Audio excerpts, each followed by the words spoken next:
हनुमान जी के जो पंचमुख थे, है ना, तो वो क्यों थे? हमने तो हनुमान जी को एक ही मुख देखा है, तो 5 मुख। भाई हनुमान जी पंचमुखी इसलिए होते हैं क्योंकि जब रावण ने पाताल में राम लक्ष्मण को, राम जी का अपहरण कर लिया जी।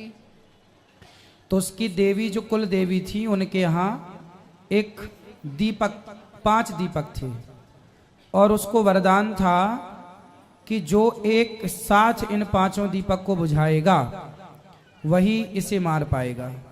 जी। तो हनुमान जी ने फिर एक साथ 5 दीपक कैसे बुझाएं?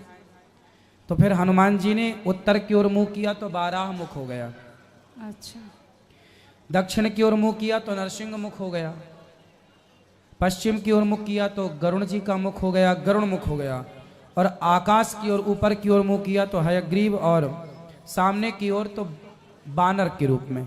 इन 5 रूपों से 5 मुख से फूंक मारी और उस दिया को बुझाया और उस दुष्ट को दंडित करके राम जी को लेकर आए।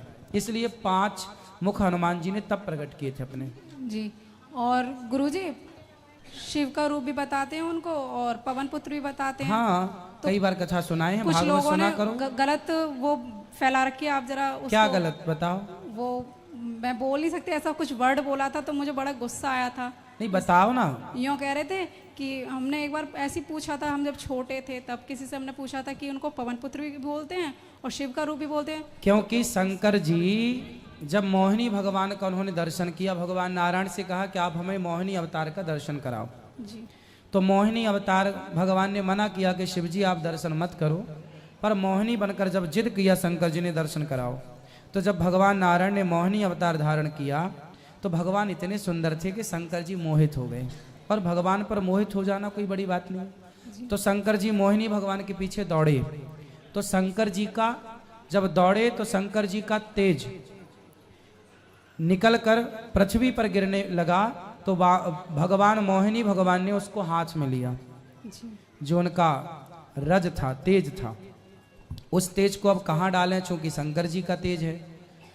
तब फिर अंजनी माँ के पास गए और उसके कानों से पवन के द्वारा, क्योंकि पवन देवता ही सहयोग करेंगे तब ना वो तेज कान से भीतर गर्भ में प्रवेश करेगा। जी। तो पवन के द्वारा, पवन का सहयोग लिया गया उस तेज को गर्भ में स्थापित करने के लिए। इसलिए पवन पुत्र हैं। शिव जी के तेज से प्रकट हुए तो शंकर सुवन है, और अंजनी माँ का विवाह केसरी से हुआ था, इसलिए केसरी नंदन है। हाँ। राधे राधे गुरुजी। गुरुजी मेरा एक प्रश्न था। हाँ पूछो। राजरप्पा में मांस क्यों चढ़ाया जाता है? कहाँ? राजरप्पा में। कहाँ है ये? बिहार में ही होगा। बिहार में? झारखंड में। झारखंड में है। मांस इसलिए वहां चढ़ाया जाता है क्योंकि ये अज्ञानवश ये परंपरा चला रहे हैं, गलत परंपरा चला रहे हैं।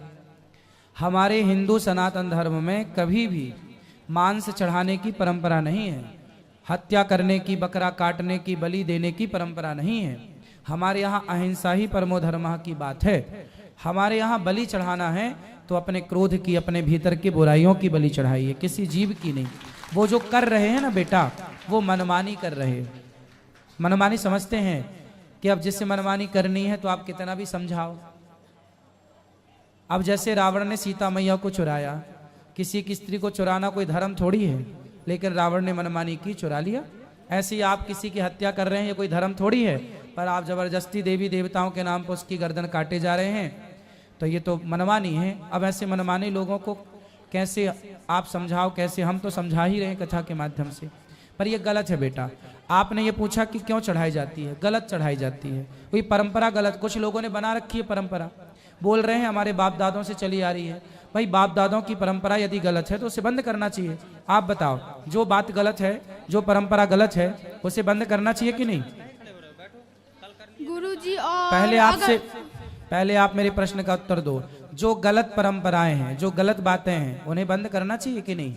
जी गुरुजी। क्या करना चाहिए? बंद कर देना चाहिए। सही परंपरा को फॉलो करो, गलत को नहीं, ठीक है? अगर घर में कोई डेथ कर जाए तो हम लोग माला जाप कर सकते हैं? जब तक सूतक है तब तक मानसिक जाप कीजिए। सूतक पूरा होने के बाद, शुद्धि होने के बाद आप माला जाप कर सकते हैं। पूजा भी कर सकते हैं।